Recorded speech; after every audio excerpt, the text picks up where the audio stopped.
This is Bob. I'm returning a call for a General Leah. Hello? Anyone there? I can't see anybody. I can hear, I hear something. Is somebody swinging a chandelier or something? What does that sound? Like a bunch of tinkling stuff. Okay, well anyway, it sounded urgent, but I must have missed you, so, Leah, if you get this back, just, give me a call. My number, well, you have my number. You reached me already. Okay. Hope you're doing well. Stay safe. Bye.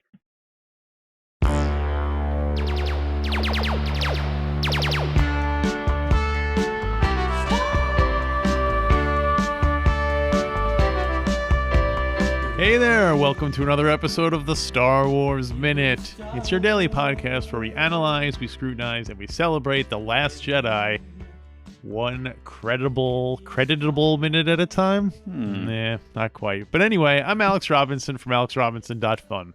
And I'm Pete the Retailer from PeteTheRetailer.fun. And you're joining us for minute 147 of The Last Jedi. We're knee deep in the credits now as they the credits level slowly winds up and we gradually are submerged. Minute 147 starts with supervising art director Christopher Lowe getting his little tip of the hat from the producers of the movie. And it ends a minute later with starting we're about to get the list of all the concept artists who helped make the film a reality. Mm-hmm. Anyone in the credits strike your eye there, Pete? Yeah, well, first off, I had a notable absence that struck my eye that I could be wrong. I haven't, unfortunately, there doesn't seem to, maybe there is. Anybody know of a good resource just to have the credits? Because it's hard to, I want the credits of a movie in order somewhere. I want a page that has that. IMDb doesn't have them in the order that they are on the screen. I noticed that as well, too. I want just the credits in order.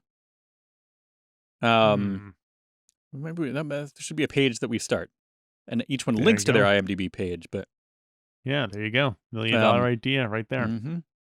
But I don't see Ben Bert in there. He's not in the sound department here. We have supervisory.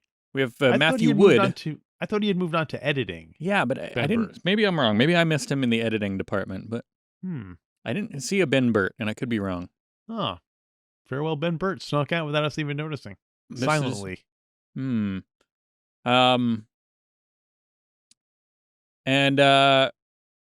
yeah, so we do see Matthew Wood and the coincidentally named another member of the sound department. I think he was a supervising sound editor, Ren Klyce, which is almost an anagram of Kylo Ren. It's like RENKLYCE.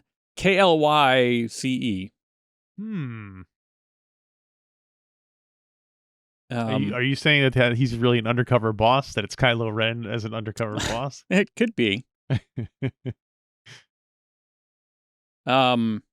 it's been done. Yeah, I don't. But looking at the IMDb full credits for Star Wars Episode 8: The Last Jedi, do not see Ben Bert. Doing some background research there. So, can you do me a favor and reverse engineer that? Look up Ben Bert and see what he was doing at the time, or if he was doing anything, or if he was just retired from the biz. Not for everyone. It's a young man's game, young person's game. Excuse me. You can be ageist, but not genderist. Let's see. What year was this movie? This movie was 2017. Oh, wait. Oh, yeah, episode 7. That's for sound design for The Force Awakens. This is sound department. Sound department. Then sound design for Force Awakens. Then Lego Star Wars Force Awakens, Star Wars Blips, Star Wars Forces of Destiny, Battlefront 2, Suspended, which seems to be a non-Star Wars thing.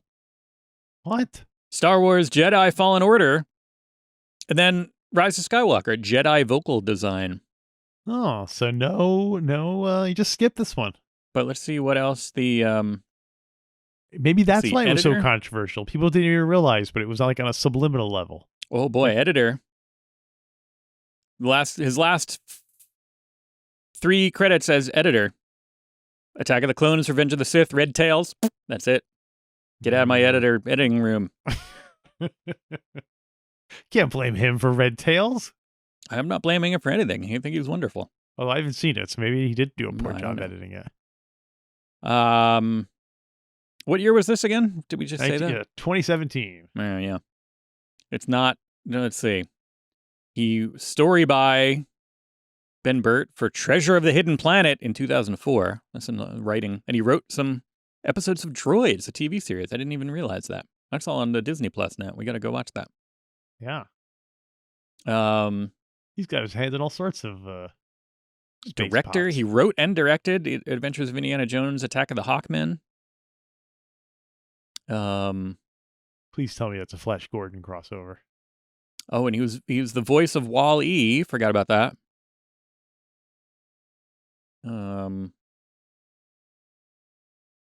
Yeah, but I can't find him doing anything. Oh wow.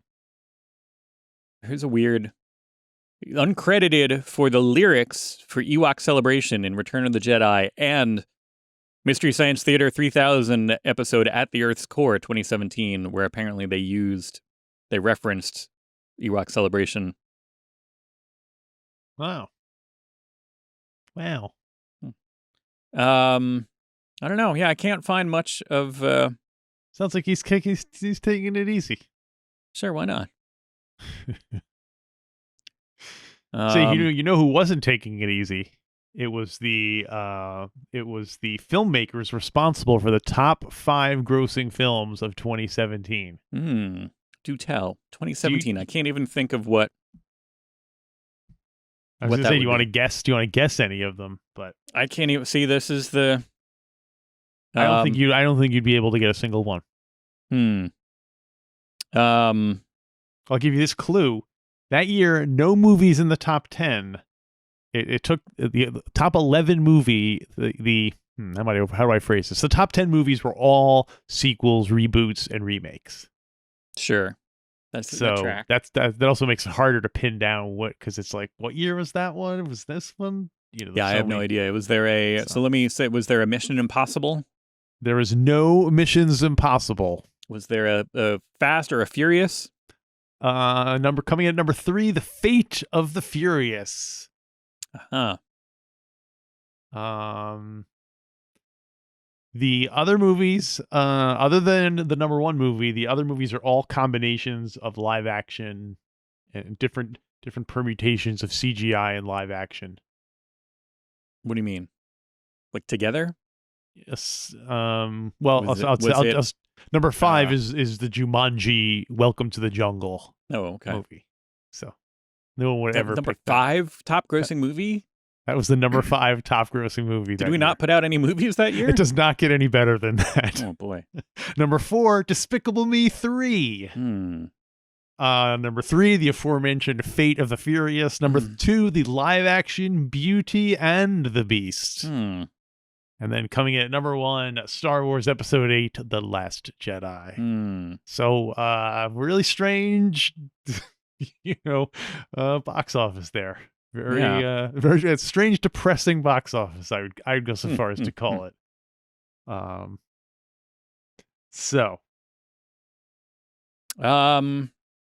Well, here's another. I wouldn't call this depressing, but here's another. Here's a thing that made me think. When we were talking about, hey, if anybody passed away, would they be memorialized? And I don't remember, what year did Kenny Baker pass away? It was a while ago, right? You think the guy who has the computer here would look at that up? I think this was the first one without Kenny Baker, I think. One of the trivia lists I have. Go ahead. August 2016.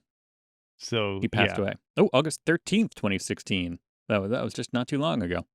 I mean, weird. It was 5 years ago, not too long ago. Yeah. I think with the passing of Kenny Baker, Golden Tony became the only actor to appear in every Star Wars. So, and obviously that record is unchallengeable because there's no one else who can do it. So good for Right. you, Golden Tony.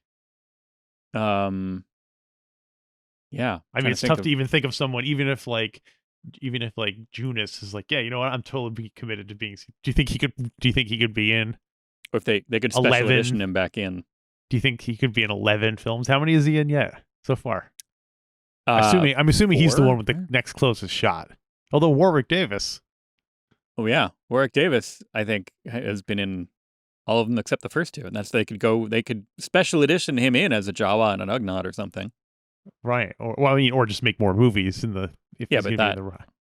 Then you can't be in all of them unless you're in the other ones. So if they're gonna CGI, I just meant like in terms of quantity. Not CGI, just kind of go back and film him, but then put him in with CGI with Pete. I can't believe this. What has happened to you, man?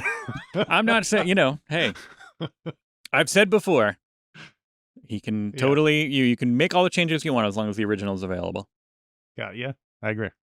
But R2D2 like stuck under here just in the midst of the credits. No little loving tribute. Just R2D2 is Jimmy V this time. Yeah. Okay. Let's see. What was Attack of the Clones looks like the last one that Revenge of the Sith. He wasn't R2D2 in any of the sequel films. Oh, okay. But I think this has to have been the last. Oh no. Well, I guess in Force Awakens maybe that's why he was barely in the sequels, just because without Kenny Baker they were, I mean, frankly, it's amazing it's not just a real robot at this point. I mean, you see those videos on YouTube about these crazy robots they have. It seems like R2D2 would be a pretty simple thing to pull off. Force Awakens, he was R2D2 consultant. Oh yeah. So this is the first. You move him like that. Move your hand side to side. Where's my sandwich? It's Kenny Baker impression. It's stuck in there. But so I guess this is the first one without him on it. No little loving, beep bloop whistle Kenny Baker. Yeah. Here, who is in it though? Who? Here's in the credits. A couple of good ones. Go ahead. Sakatami. X-wing pilot Stark, Noah Segan, former guest of the show. We have doubled the number of people we've had who've been in the movie with this season, so we got to pat ourselves on the back for that one. Darren Morfitt played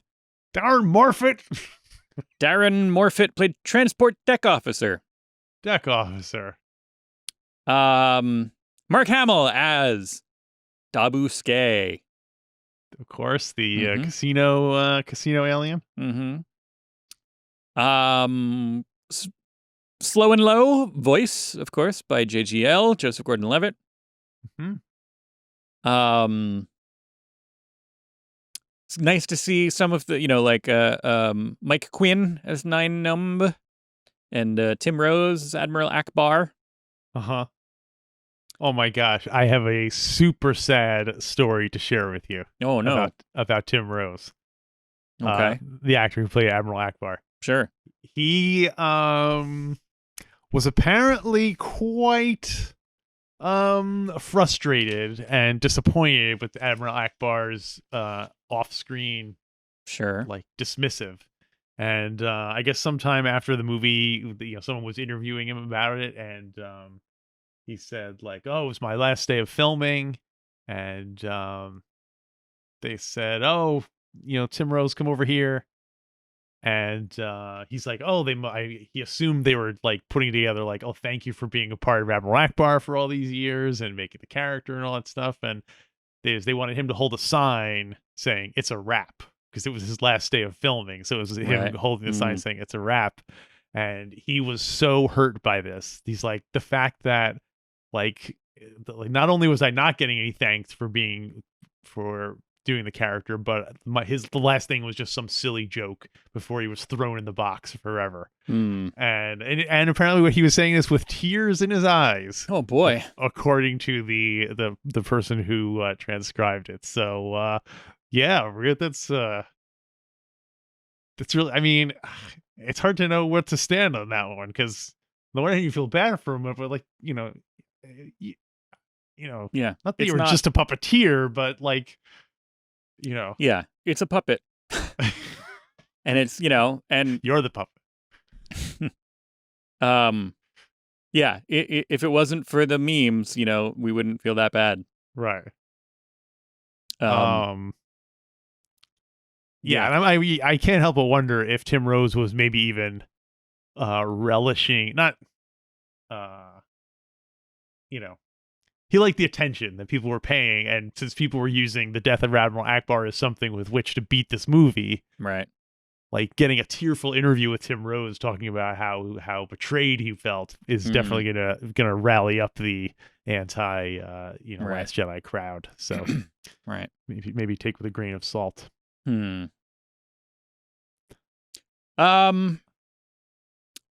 on a higher note, let's say. Mm-hmm. Sorry, I didn't mean to bum everyone out. Well, no. Well, here we have. Speaking of a couple of things that we were just talking about, yes, this will hit on a couple of things that we've mentioned so far. We do, in this minute, have some Pete's. Finally, the Pete's have come back to Star Wars. We have under stunt performers, we have Peter White. That's where I'd expect to find the Pete's in the stunt performer section. Yeah, it turns out, and this is a very limited analysis. This is just purely based on my reading of the credits of this film. It seems like the Pete's of the world are more laborers. They're more kind of craftsmen and laborers, and not so much artists and actors. And they're not. Now you're talking about Pete's specifically. That includes Peters and all the variations. Yeah. Huh. Could be wrong. Could be wrong. And it's not. I'm not saying. Well, it could be. The goes back to the meaning of the name is rock or stone, and so it's a very kind of physical. Name, so it's a physical. Maybe they get into physical trades because they feel comfortable with that. Anyway, the physical trades. That's something like a lord would disparagingly refer to as someone in the more of physical trades. Stunt performers. Peter White, who was also stunt performer. Trying to track his career a little bit because he was also a stunt performer in. We got 2. That's No Moonraker appearances. You got Tomorrow Never Dies and Skyfall. John Carter, movie that I like a lot, which had to have a background, somewhat of an influence on Star Wars because it's one of those old timey space operas. And looking at some of his other credits, he is sometimes credited as Horsemaster. Horsemaster. It's his name and then Horsemaster. That's the job that he did on the film. It's not like they said like, oh, stunt performer, Horsemaster. Like that's not his nickname. It's a thing that he does on some movies. Okay. Well, he's a stunt guy, and that seems like a logical thing. Yeah, but I want to know more about what there's no little funny info blurb about him or anything, but Assassin's Creed. Ben-Hur. They made a new Ben-Hur in 2016. Anyway, he was Horsemaster Chariot. Hercules, Horsemaster. 10,000 BC, Horsemaster. There's a lot you could do. There's a theme here. The Last Legion, Horsemaster. Shanghai Knights, Horsemaster, uncredited. That's a good. I want that on my business card. Uncredited Horsemaster. Yeah, Robin Hood, 10,000 BC. Horsemaster and horses supplier, head horse wrangler on a lot of these movies. So I think he's a horse guy, and maybe he does horse stunts. Were there horses in this movie? Oh, there were fathiers. So maybe he was a fathier specialist. I don't know. Anyway, Peter White, Horsemaster. This is going to be a weird question. Have they ever done mocap, as I call it? Have they ever done that with animals? Yes. Okay. I believe so. Like they put the ping pong balls on like an elephant, and then they film an elephant walking, and then they use that for the. I'm trying to, because I know that they did that with Margie, the bantha elephant. They spray painted markers on her body and then filmed her walking, which they used to animate the AT-ATs. Same elephant? Yeah, Margie. Wow. But not with not like modern motion capture. I don't know. I'm assuming that they have, but I can't think of specific examples. Yeah. So Anyway, all right. All right. No further questions, Your Honor. We've also got under the blur, under the little crew, the what's that called? A section of credits called Creature and Droid Puppeteers. Now we're talking. We've got a Peter Liddell. Hmm. And I could not find, I found who he plays, because apparently he signed autographs as one of his characters from Rise of Skywalker. But I could not figure out who he was in this film. According to our old friend Neil Scanlon, there are between 180 and 200 practical creature effects in this film. So there's a lot of potential. He could have been anybody. Puppeteering in there. Speaking as we did of people who are classic Star Wars actors who are no longer with us, who may have moved into a consultancy position and or passed away, Chewbacca consultant Peter Mayhew. In this minute. But yes, that's all I had credit-wise for this minute. Well, it's funny you mentioned our classic Star Wars actors. Apparently, Ewan McGregor was on board with appearing in this film as an Obi-Wan Force ghost. Really? Yeah. And how would that have worked in? Like, to talk to Rey, I guess? No, I think it probably in the scene with Yoda, probably would have, the Yoda scene probably would have. Oh, talking to Luke, right? Yeah, probably talking to Luke. That makes more sense. Unless he would have showed up and Rey would have been like, who are you? And Ryan Johnson politely declined because he said it just would have been weird having how do you age Ewan McGregor to make it look more like Alec Guinness? He said if it had been Alec Guinness, he would have done it, no question. Right. I don't know if that's just because for the movie's integrity's sake or just for the opportunity to get to work with Alec Guinness. Well, I think that would have been, they should have taken advantage of that. They should have aged him up a little bit, mocapped him, and done it in CG. Mocapped him, and then made a slightly age, like a morph almost between Alec Guinness and Ewan McGregor as a Force ghost. Right. And then used that for future, like they can have that perfect morph that would satisfy fans of both aspects of Obi-Wan going forward in the future. Right. Yeah. So unfortunately, there's still time. Well, maybe now since they're filming the Obi-Wan show, they can film it and then the Obi-Wan Kenobi showbie. And what other creditable information you have there? That's it. That's all I got for credits wise for these. Yeah, for this minute. All right. Well, I'll close out with some trivia items then. Sure. Just to put everything in perspective, the year 2017. I have one noteworthy activity for every day, every year of the month. So just to put yourself back. Every year of the month. Sorry, every month, all the months of the year 2017. Okay. That makes sense now? Yeah. For instance, so to put yourself in the headspace of when people were going to see The Last Jedi, what they'd kind of been like, okay, this is the year that just passed. Right. Yeah, I have no idea what 2017 was like. I can't remember it.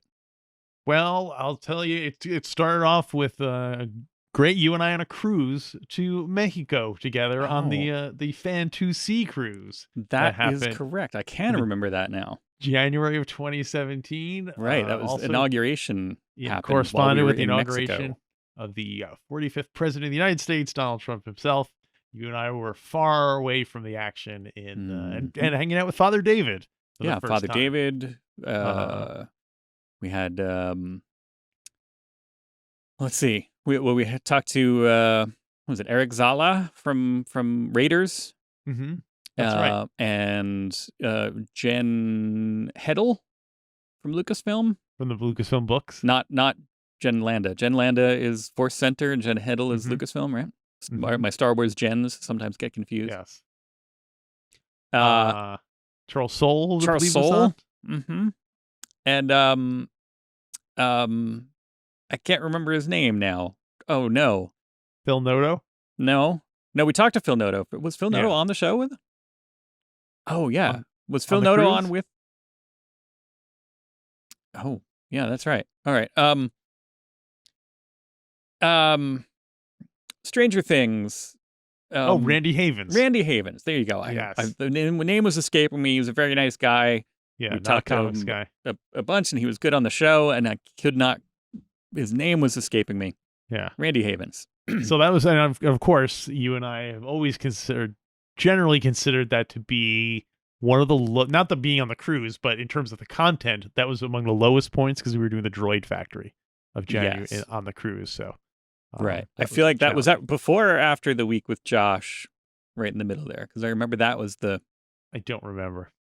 Yeah, but that was content-wise, that was tough to get through, and the cruise was fun. But yeah. February, the pop sci-fi world was rocked by the death of Richard Apollo Hatch from Battlestar Galactica. Oh, I'd forgotten that he had passed away. Look at that. I'm sorry. In April, Richard, headlines. not Survivor Hatch. Who I think also passed away? I don't know. I only know of the Survivor Richard Hatch because it comes up sometimes if I'm looking for the Battlestar Richard Hatch. That is the perfect segue. Talking about island survival, the Fire Festival was April of 2017, which would spawn not one but two documentaries on streaming services. Of course, back then, streaming services were just a glint in Jeff Bezos' eye. In March, the Kids' Choice Awards, Best Movie of the Year went to Ghostbusters, the all-lady version of the Ghostbusters. So kids did like it. Don't rewrite history and try to make it seem like everyone hated that movie. You know who no one hated? Sir Roger Moore, who passed away in May of 2017. Oh, wow.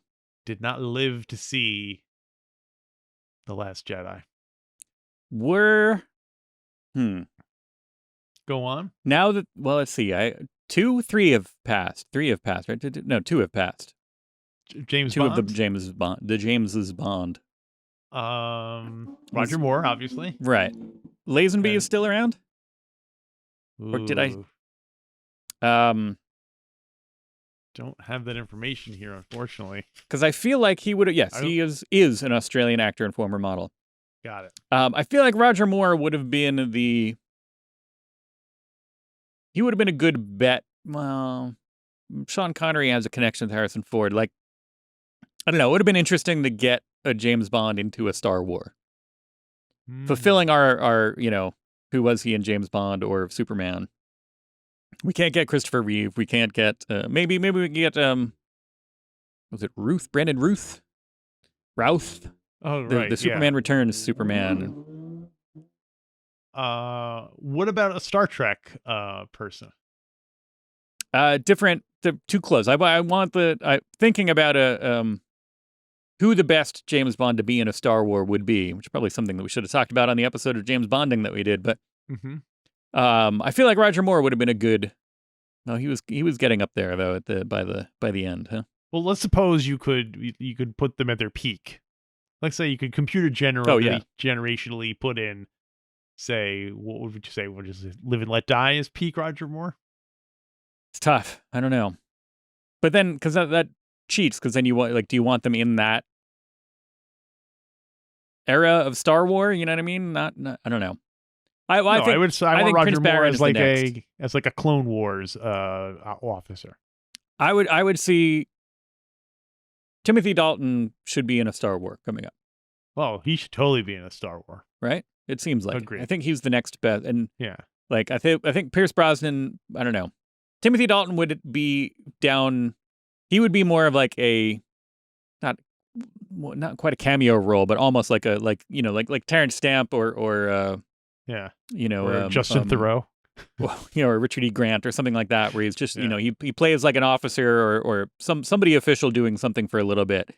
Where I feel like Pierce Brosnan would have more of like a Laura Dern role in things. Like he would have to have play a bigger part in things.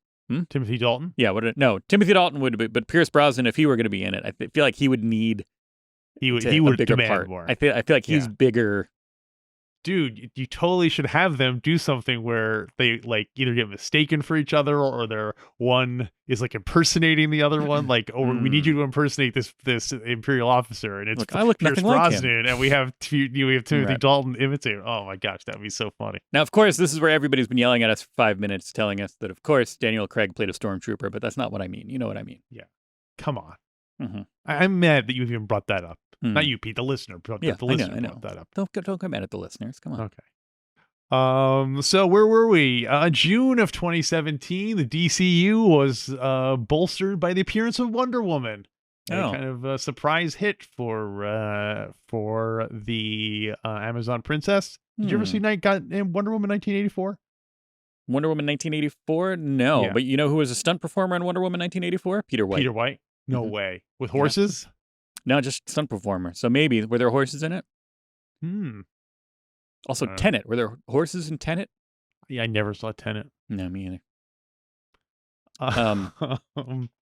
But you know what I did see in the August of 2017, I saw the solar eclipse, which was visible from the western part of the United States, but I did not want to I saw it and they're like, well, they say where we were, you could see like 99% of the eclipse. It wasn't a full eclipse.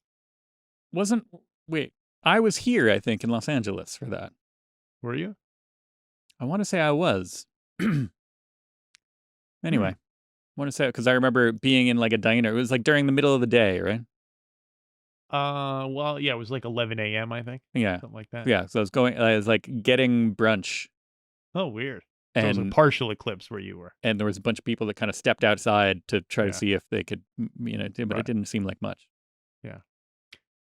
You know what else people were stepping inside to see in the September of 2017? Orville, the science fiction comedy by Seth Family Guy MacFarlane. And I think that's done now. Was canceled, or what's the story with that? Do you know? No, I think there's another season happening. I don't know. Oh, could be wrong. Congratulations to them. Maybe what's the opposite of congratulations? Yeah, the Orville is a science fiction thing. There's. But does that mean there's still books and stuff, or does that mean they're still making TV episodes? Third season of the comedy drama science fiction television series The Orville began filming in October 2019, but was halted due to COVID. All right, so they might be coming back. There were repeated restarts and further stoppages of production until the season ultimately completed filming in August 2021. That's gonna be weird because you're gonna see the actors look slightly different, like different because it's fear. I guess they always film different week to week, but no release date has been announced. But the season sees the series move from Fox to Hulu. Tony Consiglio is a fan of the Orville, is he not? He at one point was. I don't know if he's kept up on it or I feel like followed through. I don't know. I'll see. I watched the first episode, and I've heard it gets better. But it seemed kind of like average Star Trek with some Family Guy humor in it. Okay. So I'll be curious to see where it goes. November of 2017, you and I had just started Revenge of the Sith. The Revenge of the West inspired. Backstroke of the West. Backstroke of the West inspired season. And then, of course, in December of that year, the film I, Tanya debuted. It was a crazy year, you gotta admit. That is bizarre. So, I guess we'll wrap up minute 147. Yeah, that's it. That's it for me. Horsemaster Pete. Horsemaster Pete. I know. I was going to say that's my new nickname. It can't be because that's Peter White. Oh yeah, that would be uncomfortable. I can't take that away from him. When you guys met, and he's like, Pete, Horsemaster, I love your work, and you're like, oh no, I just took it ironically, and then it'd be uncomfortable. Well, you know what isn't uncomfortable? The delightful shirts they have over at TeePublic. If you go to StarWarsMinute.com/merch, you can get the shirt I'm wearing right now, this Land of the Lost inspired shirt. There and many other, even some Star Wars themed designs. So go to StarWarsMinute.com/ /merch, and not just shirts. You can get it on mugs and phone cases and pillows and tapestries and all sorts of home goods, prints, all sorts of stuff. Magnets, stickers. I got to remember to bring up stickers because people love stickers. So also keep your eye on that space. There could be some changes popping up there, but it's a good.